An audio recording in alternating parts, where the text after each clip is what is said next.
Hello നേരെ കൊച്ചിയിലേക്ക് അങ്ങ് പിടച്ചാലാ അല്ലേ വേണ്ട കോഴിക്കോട്. അതെ ഗൈസ്, നമ്മൾ നേരെ കോഴിക്കോടൊക്കെ പോകാൻ പോകണം. കോഴിക്കോടൊക്കെ പോയിട്ട് എന്താ കാര്യം എന്നല്ലേ, എന്താ കാര്യം എന്ന് പറഞ്ഞാൽ ചെറുക്കൻ എന്തോ കാര്യം ഉണ്ടെന്ന്. പിന്നെ ഞാനും കൂടി പോകാൻ നേരിച്ചു. പിന്നെ ഒറ്റയ്ക്ക് വിട്ടാൽ ശരിയാത്തില്ല. പൊറോട്ട ഇറച്ചി നിന്നിട്ട് അവ എവിടെ വേണമെങ്കിലും പോകും. അതുകൊണ്ട് ഇവന്റെ കൂടെ പോയില്ലെങ്കിൽ ശരിയാവത്തില്ല. അങ്ങനെ നമ്മൾ നേരെ കൊല്ലം റെയിൽവേ സ്റ്റേഷനിലേക്ക് വിട്ടു. അവിടെ പോയി 2 ടിക്കറ്റ് എടുത്ത് ട്രെയിനിന് വേണ്ടി വെയിറ്റ് ചെയ്യണം. അങ്ങനെ കാത്തിരിപ്പിന് വിരാമം വിട്ട് നമ്മുടെ ട്രെയിൻ വന്നിരിക്കുകയാണ് സുഹൃത്ത്. ഇവന്റെ മൊത്തം ഓർക്കശയാണ് കൊണ്ടോ. രാത്രി 10:30 നമ്മൾ ട്രെയിൻ കയറാൻ. സമയം രാവിലെ 3:15 എന്നാലും തിരക്കിനൊരു കുറവില്ല. അറ്റ്ലാസ്റ്റ് നമ്മൾ കോഴിക്കോട് എത്തിയിരിക്കുകയാണ് സുഹൃത്തുക്കളെ. ഗൈസ്, ബോർഡ് കണ്ട് നിങ്ങൾ ആരും തെറ്റിദ്ധരിക്കേണ്ട, നമ്മൾ അങ്ങോട്ടല്ല പോണത്. കേരളത്തിലെ ഏത് ജില്ലയിൽ പോലും ഇത് പിന്നെ പതിവാണല്ലോ. പിന്നെ സുഹൃത്തുക്കളെ, ഇത് ജെൻസിന് വേണ്ടി മാത്രമുള്ള ഷോപ്പാണ് കേട്ടോ. എന്നെ ഞെട്ടിച്ച വേറൊരു കാര്യം എന്ന് വെച്ചാൽ കടയിൽ നോക്കിയപ്പോഴത്തേക്കും പഴയ CD. ഒരു ചേട്ടനാണെങ്കിൽ കാര്യമായിട്ട് ഏതോ CD തപ്പുന്നത്. ചേട്ടായി മൈക്കിൽ പാട്ടോടാൻ പറ്റും.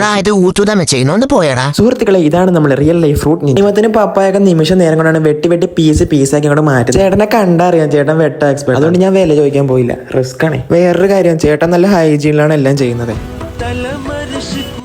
കോഴിക്കോട് വന്നിട്ട് ബിരിയാണി കഴിക്കാതെ എങ്ങനെ പോണ? ആസ് യൂഷ്വൽ ഉച്ച സമയമുണ്ട്, നല്ല തിരക്കുണ്ടാകും. നമുക്ക് എന്ത് തിരക്ക്? ചേട്ടാ 2 ബിരിയാണി ഇങ്ങോട്ട് പോരട്ടെ. അമ്മ പിന്നെ ഊണിന്റെ ആളാണ്. ഏതാണ്ട് 3/4 മണിക്കൂറായി എന്താ ചെയ്യാൻ തുടങ്ങി. വീഡിയോ എടുക്കുന്നുണ്ട് അളിയൻ കുറച്ച് അധികം സ്റ്റൈൽ കാണിക്കുന്നത് മുമ്പേ പറഞ്ഞു. അങ്ങനെ അളിയന്റെ പെർഫോമൻസ് കഴിയുമ്പോഴത്തേക്ക് നമ്മുടെ ഐറ്റം ഇങ്ങോട്ട് നമ്മൾ ഓർഡർ ചെയ്ത് ചിക്കൻ ബിരിയാണിയാണ്. കൂടെ റൈത്ത് അച്ചാറും നല്ല കിടുക്കാച്ച ബിരിയാണിയാണ്. കോഴിക്കോട് വന്നിട്ട് മിഠായി തരും കോഴിക്കോട് ഹൽവയും കഴിക്കാതെ എങ്ങോട്ടാ പോവാ? ഇവിടെ അങ്ങനെ പ്രത്യേകിച്ച് സമയമൊന്നുമില്ല, എപ്പോ പോയാലും തരാം. ഇവിടെ നിന്ന് കിട്ടാത്ത സാധനവും ഇല്ല. എന്നാ പിന്നെ നമുക്ക് ഹൈലൈറ്റ് മാളിലോട്ട് കയറിയിട്ട് പോവാം. അവിടെ നിന്ന് നമ്മൾ നേരെ ഹൈലൈറ്റ് മാളിലോട്ട് വന്നു.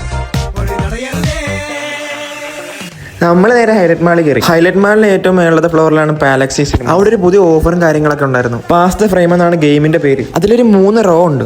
ഏറ്റവും ചെറിയ റോയിൽ കൂടി ആരാണോ പാസ് ചെയ്ത് അപ്പുറത്ത് പോകുന്നത് അവർക്ക് 30% ഡിസ്കൗണ്ട് ടിക്കറ്റ് എടുക്കുമ്പോൾ. അങ്ങനെ പരിപാടി കഴിഞ്ഞ് നമ്മൾ നേരെ റെയിൽവേ സ്റ്റേഷനിലേക്ക് വന്നു സുഹൃത്തുക്കളെ. ഞാൻ പോയി വരട്ടെ മക്കളെ, 2-ാം തീയതി വരാം. ഏത് മാസം? എല്ലാ മാസവും 2-ാം തീയതി ഉണ്ടല്ലോ.